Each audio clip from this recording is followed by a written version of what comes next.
오늘 사도행전 4장 23절에서 31절의 말씀을 함께 여러분들과 은혜를 나누기를 원합니다. 오늘 사도행전 본문은 4장이지만 오늘 사도행전 1장부터 3장까지의 내용을 조금 더 다루고 오늘 이 본문의 24절의 말씀을 나누려고 합니다. 여러분, 사도행전의 저자가 누구입니까? 사도행전의 저자는 누구죠?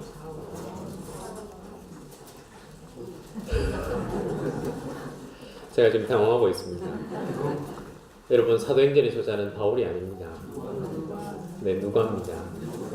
제가 지금 깜짝 놀랐습니다. 지금 제가 뭔가를 잘못 알고 있는 건가? 제 신학에 문제가 있는 건가? 제가 학교에서 뭔가를 잘못 배웠는가 하는 놀라운 마음으로 제가 지금 깜짝 놀랐습니다. 여러분, 사도행전의 저자는 누가입니다. 누가는 사도행전 서문에 사도행전을 기록한 이유에 대해서 기록하고 있습니다. 여러분, 사도행전 1장 1절을 다 한번 펴보시기 바랍니다. 우리 사도행전 1장 1절을 펴고 우리 한 목소리로 한번 읽겠습니다. 데오빌러여, 내가 먼저 쓴 글에는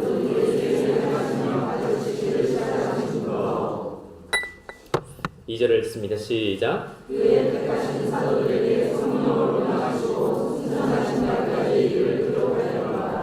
여기 보면 어떻게 기록되어 있습니까?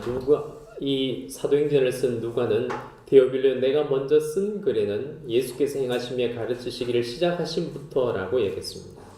누가복음은 먼저 쓴 글의 그 내용을 포함하고 있는 것이 누가복음입니다. 먼저 쓴 글, 이 누가복음에는 예수님께서 사역을 시작하시고 승천하신 날까지의 일을 기록하였습니다. 즉, 누가복음을 기록한 이유는 예수님께서 하나님의 나라를 어떻게 이루어 가시는가를 다루신 것입니다. 그리고 나서 누가는 사도행전을 통해서 무엇을 말하고 있는가 하면, 누가는 예수님의 부활과 승천 이후에 제자들이 어떻게 하나님의 나라를 이루어 가는가라는 것을 바로 이 사도행전에 기록해 놓았습니다. 누가는 이 글을 쓰면서 예수님이 하신 일들과 그리고 제자들이 하는 일들은 단절된 것이 아니라 연속성의 일들을 이루어가고 있다라고 우리 가운데 말해주고 있습니다. 사랑하는 여러분, 누가가 예수님이 하신 일들과 사도들이 하는 일의 연속성이 있다고 밝히는 것은 믿음의 성도들의 삶에 무엇이 있어야 한다는 말입니까? 우리도 똑같이 예수님이 하신 일들과 사도들이 하는 일들을 똑같이 지금의 성도들도 연속성을 가지고 이 땅 가운데 그 일을 이루어 간다라고 우리 가운데 말해주고 있는 것입니다. 예수님이 하신 일들이 사도들로부터 이어지고 그리고 지금의 성도들이 그 일들을 함께 이루어가고 있고 그것은 그 일들은 바로 하나님의 나라를 이 땅에 이루어가는 것이다 라고 누가는 분명히 밝히고 사도행전을 시작하고 있는 것입니다. 이것을 반대적으로 의미한다면 하나님의 나라가 이 땅에 구현되는 영속성을 가지고 이 땅에 살아가는 사람이 아니라면 그 사람은 그리스도인이 아니다라고 우리 가운데 먼저 밝히고 이 사도행전의 말씀을 시작하고 있는 것입니다. 사랑하는 여러분, 제가 여러분들에게 이 답을 딱 제시하면 여러분의 신앙의 수준이 높으니까 여러분 저에게 한번 물어봐야 됩니다. 목사님, 무엇을 근거로 그렇게 말씀하십니까?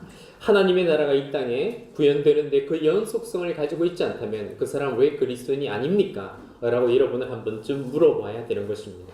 그 다음은 사도행전 1장 3절에 기록되어 있습니다. 함께 한번 읽어보도록 하겠습니다. 함께 읽습니다. 시작.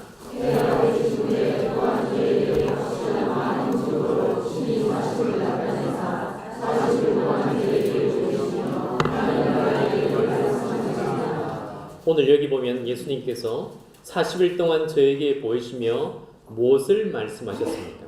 하나님 나라의 일을 말씀하셨다라고 설명합니다. 예수님이 부활하신 이후에 40일 동안은 예수님에게 정말 중요한 시간이었을 것입니다. 그리고 제자들에게 그 마지막 승천하시기 전에 남긴 말은 다른 일들이 아니라 하나님 나라의 일이라고 성경은 기록하고 있습니다. 여러분들이 이 말씀을 들으면서 여러분에게 오해가 없어야 합니다. 여러분들이 사도행전을 읽으면서 사도행전은 어떤 일을 하는 것이다. 신앙의 일들을 열심히 하는 것이다. 그리고 교회는 이런 일들을 해나가는 것이다 라고 여러분들이 그것을 그 수준에서 사도행전을 보면 안 된다라는 것을 미리 성경은 이야기해 주고 있습니다. 그렇다면 여러분들이 하나님의 사람들은 예수 그리스도와 사도들이 하는 일을 이 땅 가운데 연속적으로 하는데 그것은 어떤 일이냐면 하나님의 일입니다. 그렇다면 하나님의 일은 누가 하는 것입니까?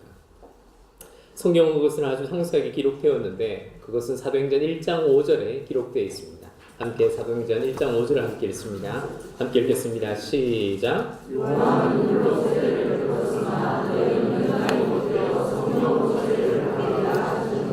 여기 사도행전 1장 5절에 어떻게 합니까? 요한은 물로 세례를 베풀었으나 너희는 몇 날이 못해요. 어떻게 됐습니까? 성령으로 세례를 받는다라고 이야기합니다. 사랑하는 여러분, 성령으로 세례를 받는다라는 이 말을 여러분의 기억 속에 사복음서 속에 한번 기억을 더듬어 보십시오. 성령으로 세례를 받았던 사람은 누구입니까? 그렇죠. 예수님이셨습니다. 성령으로 세례를 받았던 분은 예수님입니다. 누가복음 3장 21절에 기록되기를 백성들이 다 세례를 받을새 예수도 세례를 받으시고 기도하실 때 하늘이 열리며 성령이 형체로 비둘기같이 그의 위에 강림하시더니 하늘로서 소리가 나기를 너는 내 사랑하는 아들이라 내가 너를 기뻐하노라 하시니라라고 기록되어 있습니다. 예수님이 세례를 받을 때 성령으로 세례를 받았습니다. 성령으로 세례를 받을 때 하늘에서 들린 목소리는 무엇입니까? 너는 내 사랑하는 아들이라 내가 너를 기뻐하노라라는 음성이었습니다. 그렇다면 예수님께서 제자들에게 너희는 몇 날이 못 되어서 성령으로 세례를 받는다고 하신 말씀이 무슨 뜻입니까? 예수님이 성령으로 세례를 받을 때 하나님께서는 예수님에게 너는 내 사랑하는 아들이라 내가 너를 기뻐하노라라는 음성을 들려주신 것은 바로 예수님께서 성령을 너희들이 받는다라고 제자들에게 말씀하신 것과 똑같은 일들이 제자들에게도 일어난다라고 미리 이야기해 주신 것입니다. 그것은 뭐냐면 너희들이 성령으로 세례를 받는다라는 것은 너희들이 곧 나처럼 된다. 너희들도 하나님의 사랑하는 자녀가 되고 하나님의 자녀가 되던 일들이 너희들 가운데 이제 일어날 것이다라고 예수님이 말씀해 주신 것입니다. 여러분, 사도행전은 사도들이 어떤 일을 하느냐라고 어떤 일을 하는 것인가 어떤 일을 해야 되냐라고 출발하는 것이 아닙니다. 사도행전의 출발은 어떻게 합니까? 하나님의 백성들, 하나님의 자녀들이 하나님의 일을 하는 것이다 라는 전제를 가지고 성경은 출발하고 있는 것입니다. 여러분들이 이 땅 가운데 살아가며 사는 일들은 대부분 세상의 많은 사람들도 똑같이 하고 있는 일입니다. 자녀를 키우고 직장을 다니고 식사를 하고 오늘도 여러분들께서 일찍 오시기 위해서 집에서 식사를 준비하고 오셨으리라고 생각을 합니다. 아닌가 봅니다. 이렇게 많은 일들을 하게 됩니다. 그러나 왜 그 일들이 하나님의 일이 아니겠습니까? 하나님의 일이라는 것은 하나님의 성령을 받은 사람, 그 하나님의 성령을 받아서 하나님의 자녀가 된 사람이 하는 일이 바로 하나님 나라의 일이 되기 때문입니다. 그렇기 때문에 어떻게 합니까? 우리가 어떤 일들을 이루어가는 데 있어서 성령을 받은 자, 거듭난 자가 예수님처럼 하나님의 자녀가 되어서 예수님과 같은 마음으로 하나님의 나라가 이 땅에 이루어지도록 연속성을 가지고 있다. 그것을 성경이 우리 가운데 말해주고 그것을 분명히 함으로써 사도행전이 출발하고 있는 것입니다. 교회의 출발은 성령의 사람, 성령으로 거듭난 자들이 예수 그리스도의 마음을 가지고 하나님의 나라를 이 땅에 이루어가는 것으로 출발하고 있습니다. 그렇다면 우리의 교회도 바로 그렇게 출발하고 있는 것입니다. 교회는 어떤 일을 하는 단체가 아니라 어떤 사람이 그 일을 하느냐가 중요한 것입니다. 성경은 사도행전의 출발에 하나님의 백성들이 하나님의 자녀가 되어서 성령을 받은 이후의 일들을 성경은 기록하고 있지 사람들을 불러서 그 일들을 이루어 나가는 것이 아니라고 성경은 먼저 그 전제를 이야기하고 출발하고 있는 것입니다. 그렇다면 여러분, 우리는 그 연속성을 가지고 그 길을 잘 걸어가고 있느냐라는 질문에 우리는 잘 대답할 수 있어야 합니다. 사랑하는 여러분, 출발은 그렇게 했습니다. 사도행전의 분명히 출발은 어떻게 합니까? 예수 그리스도께서 행하시던 일들을 사도들이 하였는데 사도들은 하나님의 나라의 일들이 무엇인가를 배웠고 그 일들을 이루어가기 전에 예수님께서는 성령을 주셨고 그 성령을 받은 백성들이 하나님의 자녀가 되어서 하나님의 일을 이루고 갔다는 것을 성경이 기록하고 있는 것이 사도행전입니다. 그렇다면 우리의 출발은 늘 언제나 하나님의 자녀가 된 마음에서부터 출발을 합니다. 하나님께서 내게 어떤 사랑을 보여주시는지, 하나님의 나라가 어떤 것인지를 우리 마음에 품고 하나님의 자녀가 된 마음을 가지고 그 일을 하는 것이 하나님의 일이 된다고 배웠습니다. 출발은 그랬습니다. 그런데 이 사도행전의 교회가 쭉 출발을 해서 수많은 교회를 일으키고 수많은 교회를 전도하고 수많은 교회를 개척했습니다. 그런데 시간이 지나면 문제가 생기는 것입니다. 사도행전의 교회뿐만 아니라 사도행전의 교회가 보여준 것은 모든 교회의 출발이어야 했고 그것을 지켜가야만 교회로서의 모습을 가질 수 있습니다. 그런데 시간이 지나서 잃어버린 것이 있다라고 성경은 기록하고 있습니다. 여러분이 잘 아는 요한계시록의 7교회를 잘 기억하고 있습니다. 여러분, 요한계시록은 7교회에 보낸 편지가 기록되어 있는데 그 중에 처음으로 등장하는 교회가 어떤 교회입니까? 네? 에베소 교회입니다. 여러분, 7교회를 다 기억하고 있습니까? 뭐 외우는 건 어렵지 않습니다. 에서, 버두, 사빌라 이렇게 외우면 됩니다. 그죠? 앞자만 이렇게 외워서 여러분들이 기억하고 있으면 좋겠습니다. 어렵지 않죠? 한번 따라 할까요? 에서, 버두, 사빌라. 시작. 에서, 버두, 사빌라. 제가 이게 수요 설교를 하면서 그런 생각을 합니다. 수요 설교는 조금 이렇게 성경을 좀 이렇게 외우고 시편 1편도 좀 외우고 이렇게 하면 좋겠다 이런 생각을 합니다.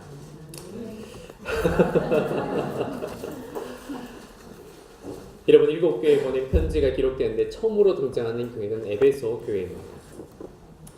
사도행전의 교회가 출발해서 교회 모습을 갖추고 교회 형태를 갖추고 그리고 이 요한계시록의 7교회는 앞으로 있어질 교회의 한 샘플과 그리고 한 모습을 성경에 기록되었는데 그곳에 첫 번째 등장하는 교회는 에베소 교회입니다.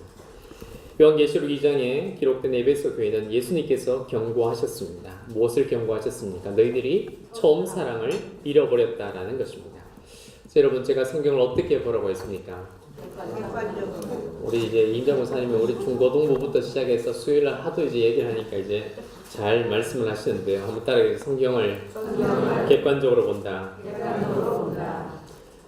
여러분, 처음 사랑을 잃어버렸다라고 예수님께서는 이 에베소 교회에 경고해 주셨습니다. 여러분, 한번 그 사실을 한번 그 자체의 사실을 한번 생각해 보십시오. 처음 사랑을 잃어버렸다라는 것을 경고받았다는 사실이 무엇을 의미하겠습니까? 에베소 교회가 처음 사랑을 잃어버렸다라고 예수님께서 경고하신 것은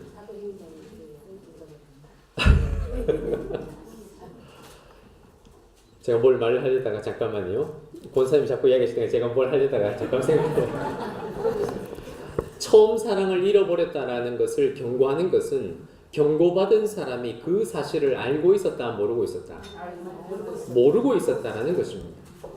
에베소 교회는 그 자신들의 교회가 처음 사랑을 잃어버렸음에도 불구하고 그 경고가 있을 때까지 그 처음 사랑을 잃어버렸다는 사실 자체를 본인들은 모르고 있었다는 것을 성경은 이야기해 주고 있습니다. 그러니까 어떻게 합니까? 예수님께서 경고를 해주신 것입니다.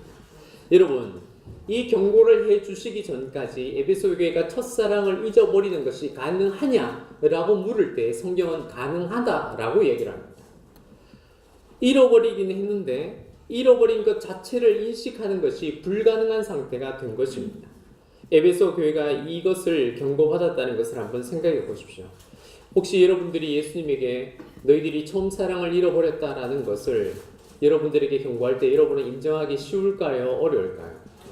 에베소 교회는 정말 인정하기 어려운 교회였습니다. 왜냐하면 계시록 2장 2절에 3절에 보면 이렇게 기록되어 있습니다. 제가 읽겠습니다. 내가 내 행위와 수고와 내 인내를 알고 또 악한 자들을 용납지 아니한 것과 자칭 사도라되 아닌 자들을 시험하여 그 거짓된 것을 내가 드러낸 것과 또 내가 참고 내 이름을 위하여 견디고 게으르지 아니한 것을 아노라 라고 성경이 기록되어 있습니다. 예수님은 알고 있다라고 얘기했습니다. 무엇을 알고 있습니까? 내가 수고하고 내가 인내한 것과 그리고 거짓된 선지자들을 어떻게 합니까? 그들을 거절한 것과 바르고 열심히 있는 것들을 안다라고 얘기합니다.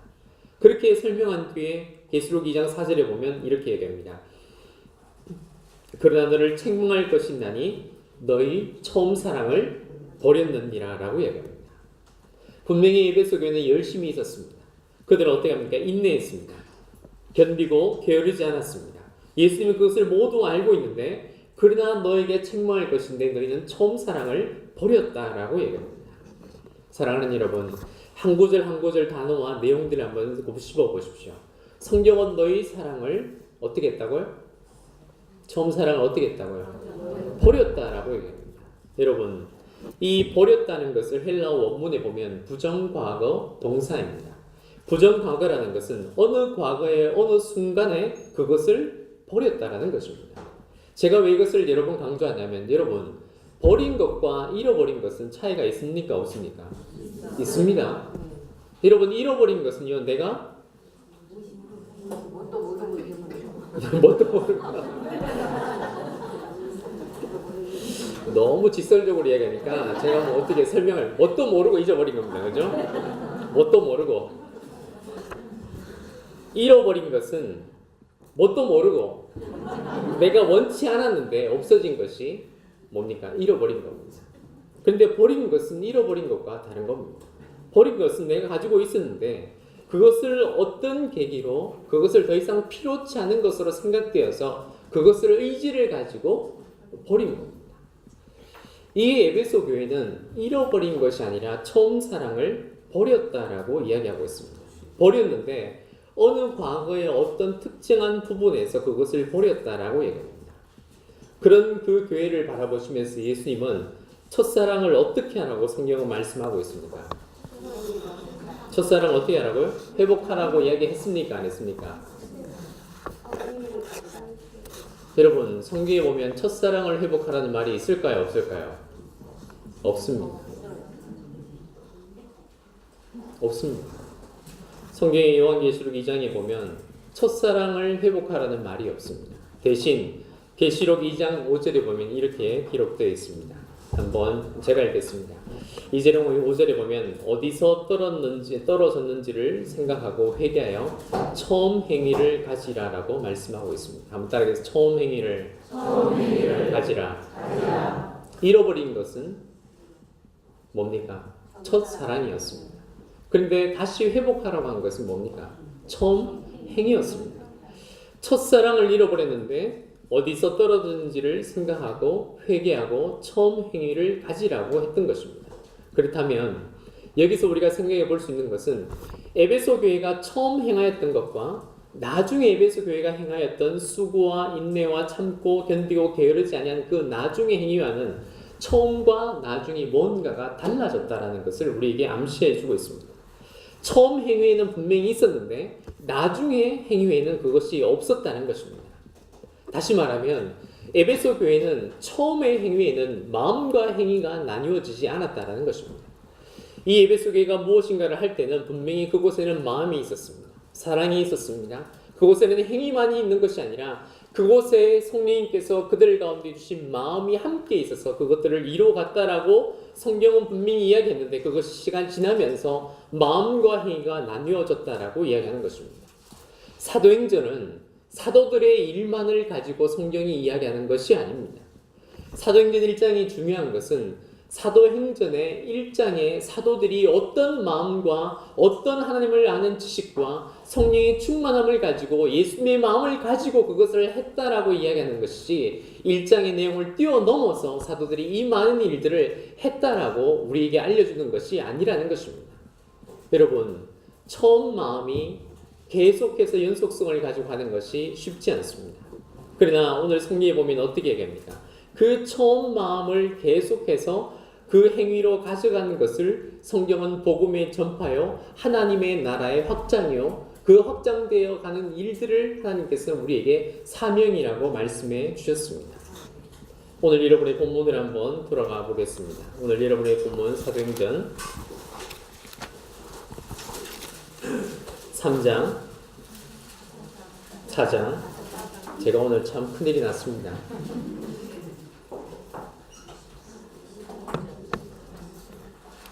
사도행전 4장 23절 24절을 우리 함께 한번 읽겠습니다. 함께 읽습니다. 시작.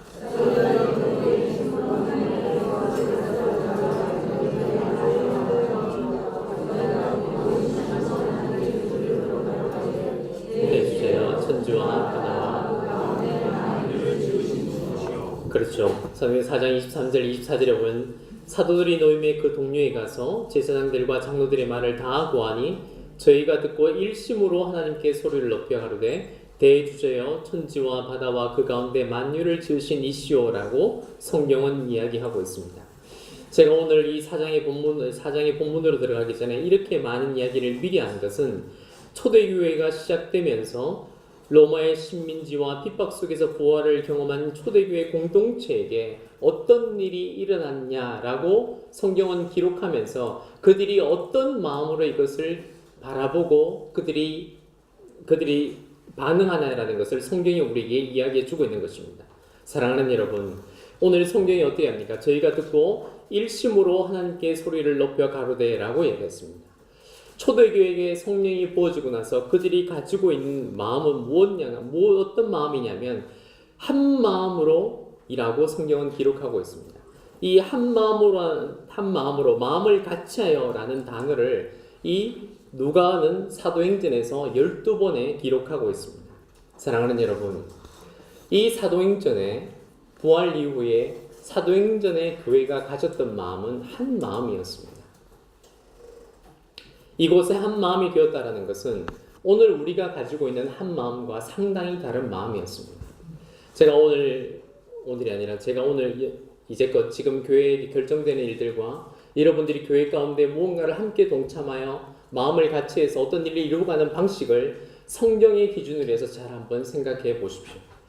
성경이 어떤 일들을 반응하면서 그 일들을 해나갈 때 성경이 한 마음으로라고 이야기하는 것은 우리가 동일한 의견을 가져서 다수결의 원칙을 하거나 아니면 당신의 의견이 옳습니다라고 이야기하는 그런 한 마음을 이야기하는 것이 아니라는 것입니다. 성경이 한 마음이라는 것은 냉랭한 단어로서 우리가 한 마음이 되었습니다. 우리가 그것에 동의합니다. 당신의 뜻에 따르겠습니다라는 것을 성경이 이해하는 것이 아니라는 겁니다.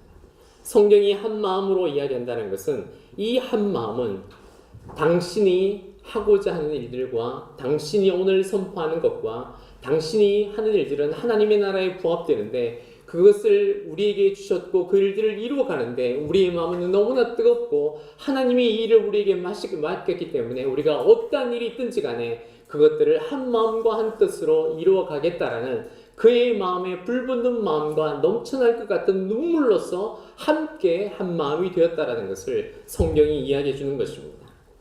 그들이 어떻게 합니까? 감옥으로 풀려나고 사람들을 맞이하여서 회의를 통해서 어떤 일을 결정하기 전에 그들이 들리던 그 말은 지체할 수 없는 주님을 향한 열정과 견딜 수 없는 마음으로 한 마음이 되어서 바로 하나님 앞에 기도하기 시작되었다라고 성경은 이야기해 주고 있던 것입니다. 사랑하는 여러분, 저는 우리 교회가 한 마음이 되기를 주님의 이름으로 축원합니다. 여러분, 제가 염려하는 것이 무엇이겠습니까? 저는 염려하는 것이 우리가 하나님에 대한 지식을 가지고 있다라고 하는 에베소의 교회처럼 있을 수는 있지만 우리는 마음을 잃어버릴 수 있다라는 그 분별력을 가지고 그것을 바라보아야 하는 것입니다. 사도행전의 교회는 그렇게 마음과 그들의 행실이 일치되고 하나님을 아는 지식 가운데서 한 마음이 될 수 있는 성령의 한 마음이 그들에게 있었습니다. 너의 일이고 나의 일이고 그것이 구분되지 않았습니다. 그것은 우리의 일이었고 하나님의 나라의 일이었고 그것을 이룩할 때마다 그들의 마음 가운데는 냉랭한 마음이 아니라 하나님이 우리의 이 일을 맡기셨고 이 일을 맡기신 우리가 그 일을 해나갈 때는 너와 내가 터져나올 것만 같은 그런 눈물과 열정과 감격과 감사로 그 일들을 이루어 갔던 것입니다. 그렇다면 오늘 우리 교회가 한 마음이 되고 있습니까? 라는 질문에 여러분 어떻게 대답하겠습니까? 우리가 한 마음 되어가고 있습니까? 부활의 공동체에서 드러났던 가장 큰 분명한 모습은 한 마음이었습니다. 분노도 폭력도 안에 하나님의 나라가 이 땅 가운데서 온전히 이루어져야 한다는 강렬한 마음을 하나님께서 그들에게 부어주셨고 이들이 한 마음으로 하나님의 사명을 감당하게 해주셨던 것입니다. 사랑하는 여러분, 여러분들이 우리 교회가 하나님의 사명을 감당하면서 우리가 점검해야 될 것이 바로 이것입니다. 교회는 어떤 일을 그냥 해치워가는 것이 아닙니다. 다수결의 원칙으로 누군가가 다수가 그렇게 원하기 때문에 그렇게 가야 된다라는 결론에 도달하는 것이 우리의 원하는 모습이 아니라는 것입니다. 성령님께서는 하나님의 백성들에게 동일한 성령을 주셨고 그 성도들은 하나님 앞에 한 마음으로 이 땅 가운데 하나님의 일을 하기를 하나님은 원하셨던 것입니다. 저는 바로 우리 교회가 이 지점에서 이 성경의 말씀을 보고 그 앞으로 나가기를 주님의 이름으로 축원합니다. 여러분, 성령이 임한 공동체에게 주신 사명이 무엇입니까? 우리 사도행전 1장 8절의 말씀을 우리 함께 한 목소리로 읽어보도록 하겠습니다.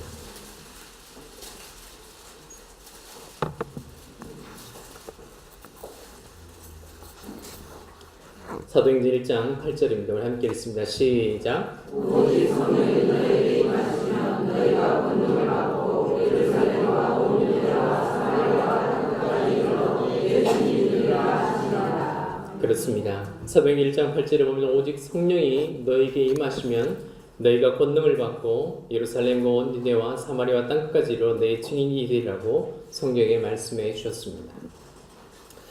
저는 이 말씀을 볼 때마다 저는 그런 생각을 합니다.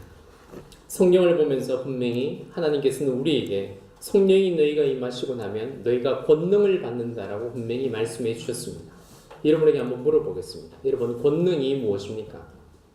권능은 국어사전적으로 권세와 능력입니다. 그러면 매를 때리는 사람이 권세가 있습니까? 매를 맞는 사람이 권세가 있는 사람입니까? 매를 때리는 사람이 권세가 있는 사람입니다. 감옥에 가두는 사람이 권세가 있습니까? 갇히는 사람이 권세가 있습니까? 가두는 사람이 권세가 있습니다. 그런데 저는 성경책을 보면서 그와는 반대되는 일들이 사도행전에 너무나 많이 기록되어 있는 것을 보는 것입니다. 능력이란 무엇입니까? 그 능력을 발휘해서 어떻게 합니까? 위기를 대처하고 위기를 이길 수 있는 능력이나 이 땅 가운데 어떤 일들을 잘 해나가는 것이 바로 그것은 우리가 국어사전에서 하는 능력이라고 우리는 알고 배웠습니다. 그런데 성경을 보면 어떻게 합니까? 능력은 그것과 너무나 다른 것입니다. 예수님을 보십시오. 예수님 분명히 수많은 병자를 고쳤습니다. 귀신을 쫓아냈습니다. 수많은 이적과 기사를 베풀었습니다. 베드로를 물 위로 걷게 하셨고 수많은 물고기를 잡게 하셨고 오병이어의 기적을 베풀으셨습니다. 그런데 한 번도 예수님은 단 한 번도 십자가에서 자기를 매질하고 혹은 자기를 향하여 욕하는 사람들을 어떻게 권세와 능력으로 그 사람들을 옥에 가두거나 그 사람들을 징벌하는 일은 없었다라는 것입니다. 우리는 그렇게 생각합니다. 우리가 이 땅 가운데 살아갈 때 우리가 고난을 받고 어려움을 받을 때마다 우리가 가지고 있는 권세와 능력을 동원해서 그 사람을 당연히 응징하는 마음을 가지는 것이 우리가 가진 권세와 능력의 내용입니다. 그런데 성경을 보십시오. 권세는 아무리 힘이고 능력은 어떤 일을 행하는 힘이지만 세상에서 말하는 권세와 능력으로 성경이 우리 가운데 말해주고 있는 것은 전혀 아니라는 것입니다. 성경이 말하는 권세와 능력이 무엇입니까? 성경이 말하는 권세와 능력은 우리가 말하는 능력과 반대적인 개념을 가지고 있습니다. 성경은 우리에게 너희들이 가지고 있는 권세와 능력이 있는데 그것은 영적 세력을 대항하는 그 권세와 능력일 뿐만 아니라 너희들이 이 땅 가운데 살아가면서 복음을 전하기 위해 나아가서 이 땅 가운데 하나님의 나라를 확장하기 위해서 이 땅 가운데 살아가면서 너희들이 고난을 받을 때 기도할 수 있는 권세와 능력이고 너희를 매질하는 자들을 위해서 기도할 수 있는 능력이며 너희들을 감옥에 갇힐 때 너희들을 감옥에 갇히는 자들을 위해서 기도할 수 있는 권세이며 너희들을 향하여 너희들을 핍박하는 자들을 위해 오히려 무릎을 꿇고 그 사람을 축복할 수 있는 권세라고 성경은 우리에게 말해주고 있는 것입니다. 사랑하는 여러분, 이것이 성경이 하나님의 일들을 행하는 사람에게 주신 권세와 능력이라고 우리 가운데 말해주고 있습니다. 사랑하는 여러분, 바울이 고린도후서 11장 25절에 보면 이렇게 기록되어 있습니다. 그는 3번 태장으로 맞고 1번 돌로 맞고 3번 파선하고 일주일을 기품에서 지나고 그 이후에 수많은 일들을 겪었습니다. 여행의 위험, 강의 위험, 제가 제일 싫어하는 구절이 바로 이곳에 기록되어 있습니다. 저는 동의합니다. 태장으로 맞을 수 있습니다. 파선할 수 있습니다. 일주일을 어떻게 합니까? 파선했는데 일주일을 기품에서 파선에서 어디 있었단 말입니까? 바다에 있었습니다. 근데 뒤에 가면 어떻게 합니까? 강의 위험, 여행을 했는데 강을 걷는데 강이 너무 범람해서 너무나 위험한 일을 겪었습니다. 그 뒤에 가다가 저는 그냥 성경책을 듣고 싶었습니다. 그게 뭡니까? 강도의 위험이라는 겁니다.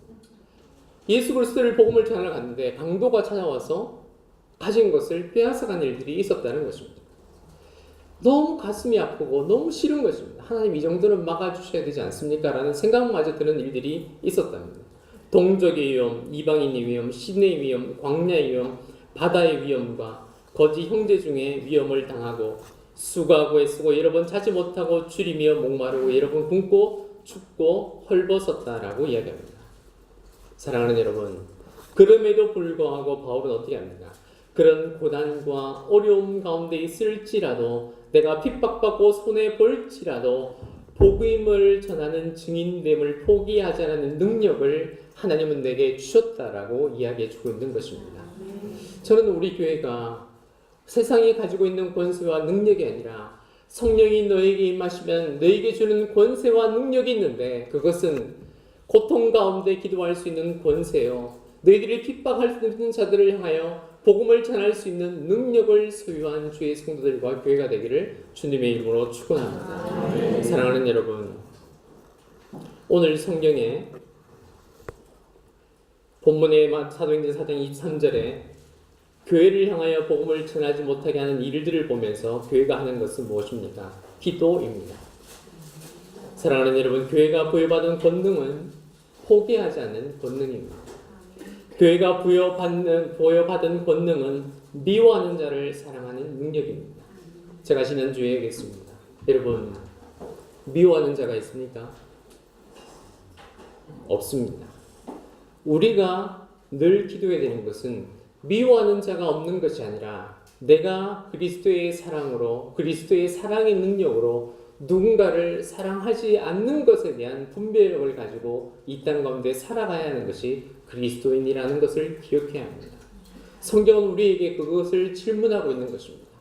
사도행전은 단지 어떤 일을 만나서 기도해서 그것이 해결되었다는 것을 우리에게 말해주고 싶은 것이 아니라 하나님의 백성들이 이 땅에 예수 그리스도의 일을 이루어가는 연속성을 가진 믿음의 백성인데 그 사람들은 이 땅에 하나님의 나라의 일을 이루어가는 것이고 그 하나님의 일을 이루어가는 사람들에게 성령을 주셨고 그 성령은 믿음의 백성들에게 권능을 주셨는데 그 권능은 너희들이 복음을 전하는 동안 만나는 어떤 일을 만날지라도 포기하지 않으며 사랑을 잃어버리지 않으며 눈물을 잃어버리지 않으며 마음 가운데 고난하되 절망하지 않으며 강의 위협과 강도의 위협과 신내의 위협이 있을지라도 그 가운데 주의 복음을 전할 수 있는 권세와 능력을 너희에게 주었다라고 우리 가운데 말씀해 주고 있는 것입니다.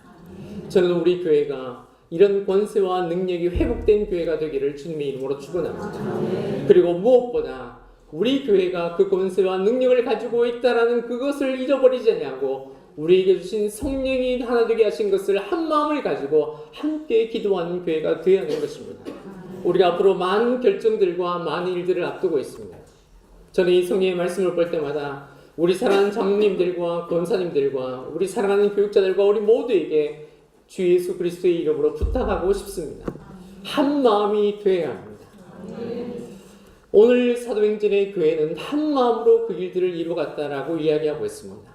동의하는 한 마음이 아니라 예수께서 우리에게 맡기신 일들을 너와 내가 이 땅 가운데 이루어가는데 우리는 예수 그리스도의 마음이 되어서 그것을 눈물과 섬김과 기도와 아픔과 고난을 딛고 함께 그 길을 걸어가자고 두 손을 부여잡을 수 있는 그런 한 마음이 되어서 이 길을 걸어가라고 우리를 불러주셨다는 그 사실을 우리의 마음 가운데 새겨야 하는 것입니다. 여러분이 냉랭해졌다면 우리는 기도해야 합니다.